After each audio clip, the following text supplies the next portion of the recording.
44 years ago, our Supreme Court turned away from the first of these timeless ideals. But today, 3 generations hence, because of all of you and the many thousands who stand with us in marches like this all across the nation, life is winning again in America.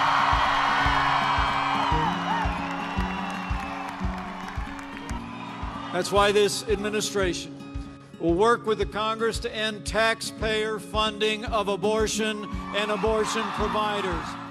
The fear of losing abortion rights and the reestablishment of Judeo-Christian values in this country has rallied the radical left like no time since the Vietnam War.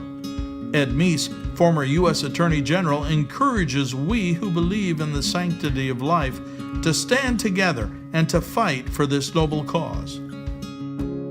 It's very important that we, in taking back America, that we reestablish the traditional Judeo-Christian doctrine and policies and foundation that has been so important and which has made our country successful over the centuries now since we were founded. People in America are sensing the danger to our culture, and that's why I think it's important that people stand together and work very hard. So I think we're in for some serious attempts at disruption of peaceful community activity.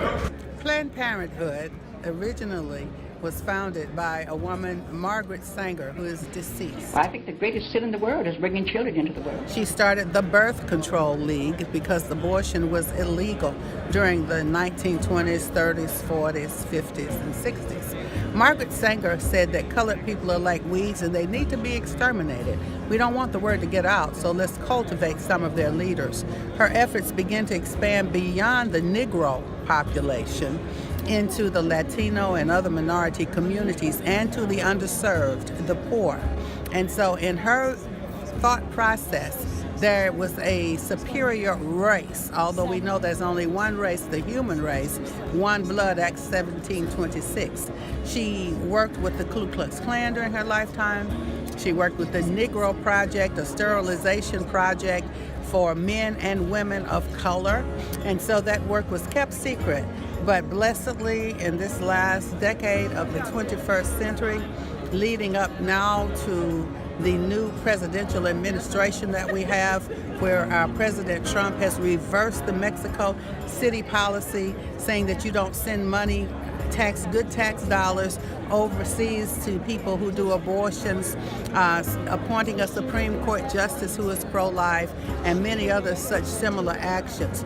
The agenda of Planned Parenthood is racist. So I believe if we continue to enlighten the population of America regarding the sanctity of human life, that we will serve the underserved by providing abundant life for everybody.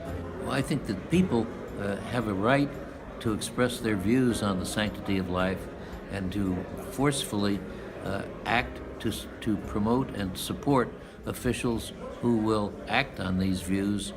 People can't give up. As profoundly tragic as it is, no one should have been surprised by the recent revelations that Planned Parenthood is harvesting and selling the body parts of little babies. They have so repeatedly proven themselves blind to the dignity of humanity. They have always been at the forefront of the greatest human genocide in human history.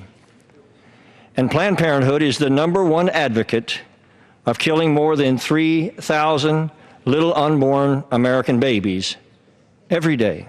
But if this Congress and the American people now also look the other way and ignore this kind of insidious evil, we do so at our moral peril.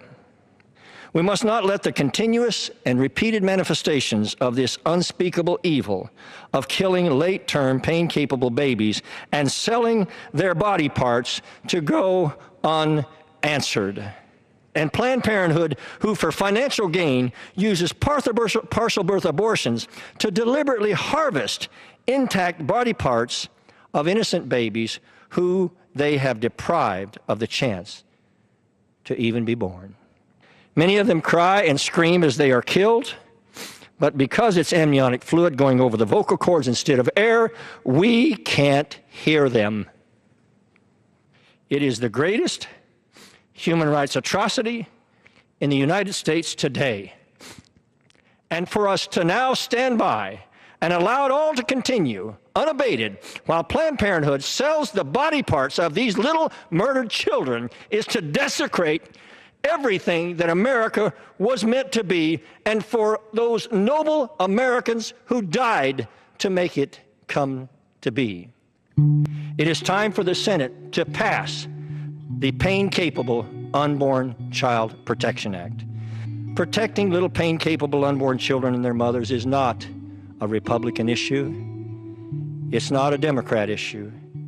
It is a test of our basic humanity and who we are as a human family.